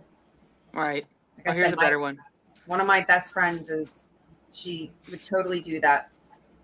No hesitation. It's a So this pretty kind of tells you like the 75, and then I think he just got like off this highway and went down this East 56th Street and got to the first body of water. Yep. You turn in and it's just, you take that little road and it brings you right there. It kind of blew my mind that there was anybody to even talk to begin with, like a witness or two. It's not often visited at all, that particular one. No, that's why I'm like, and I haven't really seen too much about witnesses or what they did see or didn't see or have, I don't know. I saw them, two ladies comment about it, and then the detective who was actually in the Facebook comments, like giving them the info to basically, contact them, because they were only able to get a hold of one, and they wanted to talk to the other one. But I'm like, I didn't even see that. What the hell could you do there though? Like, there's nothing to do. I don't know. I wouldn't even walk there. Like, I don't. That's the part I kind of go to. Like, where he left her, where he was going to leave her, was so friggin' cold and lonely and just. And that's why. So was he gonna leave her? Did these people happen to drive by and saw? I have so many questions. She was definitely supposed to be left there. For sure. What was he thinking? He thought he had a plan. She wasn't dead. Mm-mm. And he could have saved, even though he beat the crap out of her, he could have saved her life. He was intending on taking it. That's he may have went too far. See, I almost feel like he went too far. Like he thought, like, I've beat up all these women before, and like no, none of them ever died. I can totally beat up a chick and everything will be okay. Yep. Well, he's gotten away with it so many times before. Why not? And now right. That's what I was thinking. Then it just went too far. I mean, she cuts to her liver and spleen. Oh my god. Like, what the hell was he doing? Fucking kicking her, hitting? Like, what was he doing? They have yet to mention. I don't want to know, but I want to know. And I know that sounds like very weird, but it's like, I just don't get it. And he's obviously much bigger than her. Yep. He is much bigger than her. Bigger than her. I think on his arrest, it says that he's like 6'2" or 6'3", 220 to 250 pounds, depending on which arrest you look at. And she's like 5'5", $120. Lucky. All of his girlfriends are like that. They're even kind of smaller than that. Yeah. Mm-hmm. He knows what he's doing. Possibly. I think he was going for a suicide attempt. I do. I think he was going to try to, like, oh my gosh, she just jumped off the bridge. I have no idea what she was thinking. Jesus God. And now I'm wondering too, like, which said that did he maybe sneak into her room? Maybe she was sleeping and he did sneak into the house, and that's why he went down. It would explain the 2:00 timing. Because if he did it in the morning, or it happened in the morning throughout the day, and then he eventually around 2:00, it all happens, and he finally takes it around. That's what I'm saying. 2:00 is weird. It's a weird time. I feel like the assault happened possibly overnight into the morning, maybe, if she did allow him. But when did he go out there? That's another thing I question. Is like, when did he go out there under the cover of night, but waited for her? That's what I can't understand. And what would bring him back there? They don't have children together. Did he go back? That's another big one. Did he go back? And I guess none of this even matters at this point. And I mean, it is pretty. It's not a case that typical true crime covers, but I think that it's a very good case of awareness in what signs are of domestic violence, and that for me that was enough. And obviously knowing that she was close to my family. But I know people are gonna be like, it's open and shut. Like, she's been found, he's arrested, he's going to jail. It's kind of one of those things. But it's like it could have been avoided. It totally could. Yeah, it totally could have been avoided. And the sad part is, all she wanted was love. That's all she. That was her only goal out of this. Find that man, marry him, and have a good life with her. She has 3 children. Her intentions were never for this shit. She didn't wake up that day and be like, what? I hope he whoops my ass today so I can get the hell up out of this and have to go through all this shit again. She was married before. That's what makes me think that, he probably charmed her, and how that goes. And she said, what? Let me wing it again. Him, though, she has 3 babies. You bet. You have 5. What a piece of shit. Why take her from those babies? What a piece of shit. Her ribs were purple. You beat her so bad that her ribs were purple. You're beyond a human at that point. You're beyond scum. You're beyond all of that. You're just, I don't, he's lethal at that point. Yeah. And those judges who let him out in those suspended sentences, when they go to bed at Well, that's night. why I think that the bigger issue, though, is why is domestic violence a misdemeanor? Because if it was a felony, his third one, as those women would have been beat, but he would never have killed anybody, and he would have been in prison on 3 strikes for the rest of his life. Exactly. This in so many different ways could have been avoided in so many different ways. It's not like there was just that direct line that like, oh, if this happened, she would have been okay. No, there was all these different things. You're just like, what? How does a man like this have this record? And he is just out and about, and he's getting married, and he has 5 kids. Like, that blows my mind right there. Yeah. And so that's why I'm curious to find out what these children's moms or mom, or I don't know. Like I said, I don't know how many there are, but. Yep. Yeah, she was leaving. She was done. Yeah. She was out. And that's why I'm like, so did he not want to pay the money, or was he not going to lose her? Was it the control? Was it the money? Was it a combo? The arrest affidavit says that her liver and her spleen were what did it quote it as? I don't want to say the wrong thing. On her liver. Lacerated is what I think it said. Yeah.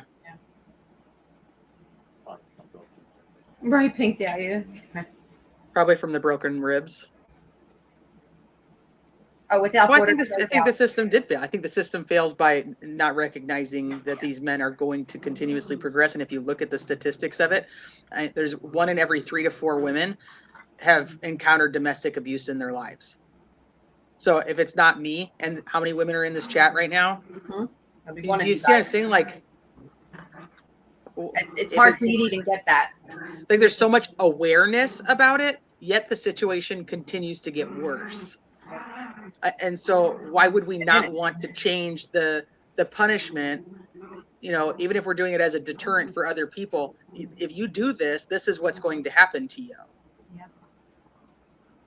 The fact that you could just hurt another human being so bad that you beat them to death. Like, there's something. How is that? I think it takes more to do this with your hands and with a weapon personally like that than it is to grab that gun, shoot for 2 seconds, and call it a day. You know, that's. Yeah, Pink Dahlia's like, I got a misdemeanor for driving without insurance. Right. Yeah, well, you could beat the shit out of your spouse as long as it's just a small amount, and you get a misdemeanor. That is absolutely crazy. It's a good reminder that exiting a relationship is very high risk, very high risk.